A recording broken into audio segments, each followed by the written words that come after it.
Right, good morning BNI. I'm Dr. Shetlin. I'm grateful to be with you guys today, and I'm here today to talk about public speaking. And as a BNI member, we do public speaking professionally. We're professionally sharing about ourselves to help our members in the branches of BNI know how to refer to us. So this is what we're going to be talking about today. I just want to start off just briefly. You've got the picture of the time machine there. It's a little late this morning. I was sweating like crazy because I'm just going to bring the DeLorean so our group could experience or to look at the DeLorean because we've been talking about it for a couple weeks. Oh my gosh, I had it at the shop and it was just covered in spots. And I got to tell you, cleaning a time machine, stainless steel, water spots, not easy. I was like a pool of sweat when I got here thinking, oh my gosh, I'm going to cool out before I lecture. But that happens. We're going to talk about when we do our presentations, how to engage with our audience and get them to feel like we're human and they can relate to us. And starting off with a little story or a joke or something is a good way to do that. And then we're simply going to go through the steps of how we tell them what we're going to tell them and explain about us so that we can build those bonds of trust and know, like, and trust. So let's just start off with a few things today. Some simple secrets of public speaking. There's the preparation, and the preparation's a pretty key part. If we don't prepare, boy, it really shows. When we just show up thinking, oh, I know what I need to talk about, I do this all day, every day, it may go well, but we're rolling the dice. We want to be a little more prepared. And the preparation we do before we start sharing, starting, doing in the middle of our talk, and closing, big difference. So let's talk about some of the steps of preparation. Know your location, know your audience, and know your purpose. Obviously, your purpose you should have dialed down. What you love to do for a living, what makes you get up in the morning, why you do what you do. Now you need to translate that into simple things for your audience. Know your audience, know the location. You want to know where you're going to speak. If it's a stage platform, pretty easy. Some of our BNI groups sit in a square format with the leadership at the front, and a lot of people will just naturally go to the center and then they're walking back and forth. And what's happening is we're walking over here and we're neglecting everybody over there, or they can't hear us because we're projecting our voice this way. Then we turn around and we walk this way and do the same thing. It's hard for our audience to actually pay attention to us if they can't hear us. They start losing and only hearing bits and pieces. They're not following you to the end, to the crescendo of what you're trying to do with educating them. So make sure that you can communicate and articulate clearly and project your message to your audience. So if it's in a square format, maybe pick a corner and then just stand in your corner, do your presentation and project to the entire audience. If you have a stage, make sure you're up on that stage where you can project. And I encourage you, just like I have today, I put some blue tape in a couple of spots, so I walk to those spots, stop, engage, maybe move to the other spot, making eye contact, making sure we're engaging with our audience, stopping, and standing in the right form. So body language, let's talk about body language for just a moment. With your body language, there's a couple black belt things I want to make sure you guys know. First, ladies like to stand when they get a little nervous or to be more feminine, they'll cross their legs. When you're presenting, you're the authority. Stand with your legs firmly planted, both legs firmly planted. Look at your audience. Engage with them. This body language projects confidence and it's sexy. Guys and gals, this is more sexy than when we're leaning on one leg. When we're leaning on one leg, that body language actually projects to our audience that we need something to lean on. We're not stable. So be stable, be firm, planted on both legs. It's okay to move, but what we don't want to do is keep moving too much where we're pacing. That makes it looks like you're nervous and it makes your audience nervous. So pick your 2 spots or 3 spots where you're going to move to, plant, present. Move, engage, plant, present. So those are some key body language things. Watch your hands. It's good to have your hands. This is a very confident way of doing things. If you're pointing to somebody, don't point the finger at them. Make sure that you're using your honorific hand. In sign language, this is how we honorifically point to something like heaven or God or someone we respect, a king or a good friend, rather than pointing our fingers this way. So if you're presenting and pointing towards somebody or motioning towards something, use your whole hand. It's just more polite. If you're talking about something that's really coming from the heart, touch the heart and maybe look at that person and touch the heart and open the hands towards them. It's a much more engaging, inviting way to help connect with your audience. If you know some names, make sure you stop and call somebody by name. Ask some questions, whether it's a rhetorical question or just a simple question where you say, Mike, it's so great that you're here today. So did you hear about or whatever question you're going to use, but make it where you know the answer and it's simple enough that they know the answer. So it's not a tough one. That's where the rhetorical questions are nice, or just a simple engaging question. So body language, we talked about that, recognizing it, practicing it. I can't emphasize this enough. Language. Language is huge. Don't use bad words. Bad words aren't just foul language. It's usually not appropriate to use foul language from the stage. Sometimes a slight emphasis word might come in play, but you don't want to do that too much, obviously, because that can affect credibility. But the bad words I'm talking about are filler words. Filler words make us seem that we're not prepared or we're nervous. Avoid ums, uhs, so, like, you know. This is the era of like. People are like all the time. That might be one person's filler. Another person's filler might be, you know.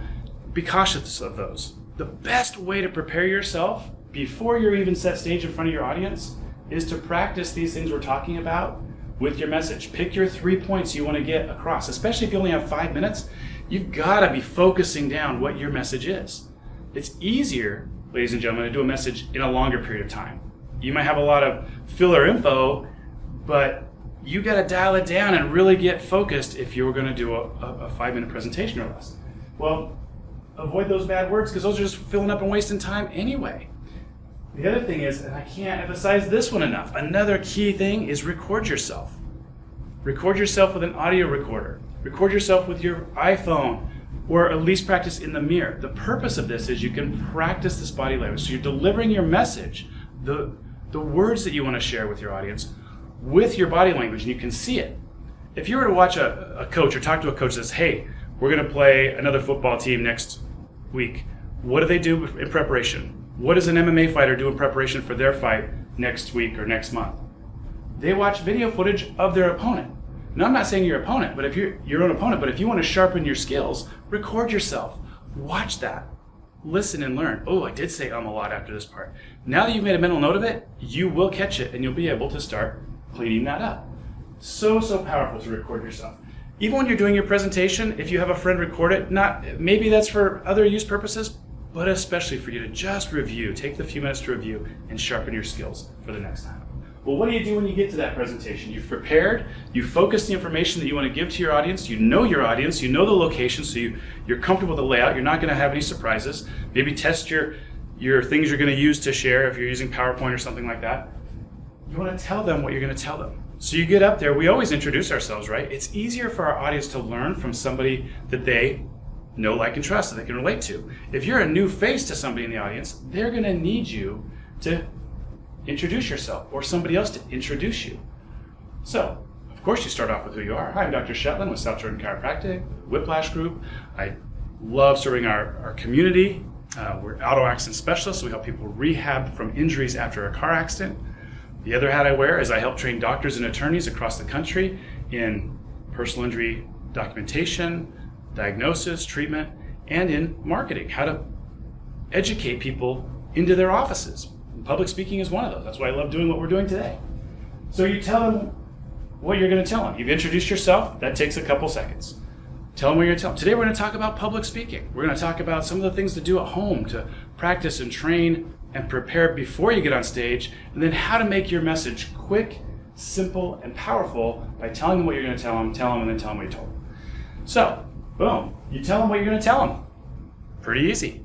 Once you tell them what you were going to tell them, which takes 30 seconds, then you can elaborate on telling them what message you came there to share with them. Now, this is where you can expand and have some fun with this. There's a couple of powerful tools you can use. Let's go through some of these. Testimonials, examples, stories. We're human beings. In order for us to relate with other human beings, we need to have that connection. Testimonials do that. Stories really help us carry through with an example that leads to a aha moment that now we can anchor with you, the speaker, or your services or products. You might want to use some props. For example, in the auto accident world, I will use a Newton's cradle. Those little steely balls that you pick one up, it boom, hits, and then the last one moves, to explain how forces transfer from vehicle to occupants in a low-speed collision. There's no crumple, so all of those forces go to us, the occupants. A great visual tool. At BNI the other day, we had a speaker who was a house cleaner, and she did a great job bringing some of the tools and chemicals and things that she and her team uses to clean houses, so it was show and tell, which triggered a lot of great questions and interaction. And the valley. If you don't know what the valley is, this is where a speaker, and sometimes this is hard to do in just 5 minutes, in BNI we want to focus on us and share a little bit about us to help build some relationship capital and some trust, but we're really about how to refer to us, so we can't expand too much. We don't go down a rabbit hole about our history. But the valley is where you explain a little bit of yourself to relate to your audience. In other words, somebody introduces you, and now you've got this audience of strangers, and you're a stranger to them, but you share a story that maybe brings you down, I want to say down to their level, but where they see that you aren't up on a pedestal. You're on the stage, you're an authority. How do I relate with this person? Oh, they grew up in this part of town, or they did this, or they had this experience. I can relate to that. And then you bring that, how that brought you up to where you are and the success you have today to share with your products and services. And now the audience has come up with you, and they can relate to you better to then buy in to what you are selling. We're all in sales. That's just part of our life. If you're going on a date and you're trying to get a date to get married, you're trying to sell yourself. We are all in sales every day of our life selling something. So don't beat yourself up about sales. All right, this is pretty good stuff. But remember, when you're doing these things and you're telling them what you came there to tell them, use the things we talked about. Remember your body language, your language. Be careful of the words you choose. Try to avoid those filler words. And make sure you take eye contact. Pause and engage. Pausing verbally or stopping and standing for a moment before you say something, it's an emphasis. It draws attention. It draws mystery where your audience says, oh, what's coming next? This must be serious. This must be the big part. So it's good to stop and pause for a moment, make eye contact, engage, and then move on to a key point. And then the closing part 3, is to tell them what you told them. Remember, our focus in BNI isn't to tell somebody our life history. It's to build enough relationship capital by getting them to know about us a little bit. We only have a little time on the stage. That's why we do one-to-ones and things like that, to get a deeper relationship capital, deeper trust, better understanding of how to refer to each other. But the main focus of our 5-minute presentations is to educate our visitors and our guests and our friends there in BNI how to refer to us. So don't go down rabbit holes. Remember your focus. Stay on track. Stay in your lane. And then finally, tell them what you told them. Sum up what you went over today, and this is the key time where you do one of 3 things. Your close should be funny or an emotional close. It's kind of tough to build up an emotional close in 5 minutes, but an emotional close is where you're sharing a story that actually tugs on the heartstrings and helps you connect some more. A funny close, laughter, it's healing, it's connecting, it builds bonds, good stuff. But if you're trying to sell something serious, or you're in a serious line of work, maybe that's not appropriate. So you've got to gauge your audience, know your audience. This is where we bring in the questions and answers. If you've done a good job presenting up to this point, there should be some questions. You've sparked enough interest and left enough mystery that there should be some questions to cause some interaction. And guaranteed, if one person's asking a question, 3 or 4 other people are thinking that. And this is the part where, if it's appropriate, you have your ask. You're asking for the referral. You're asking for the action step for them to take. So this is where you wrap it up. And then you close with who you are again and what your business is. The powerful part about doing this way, preparing. Tell them what you're going to tell them.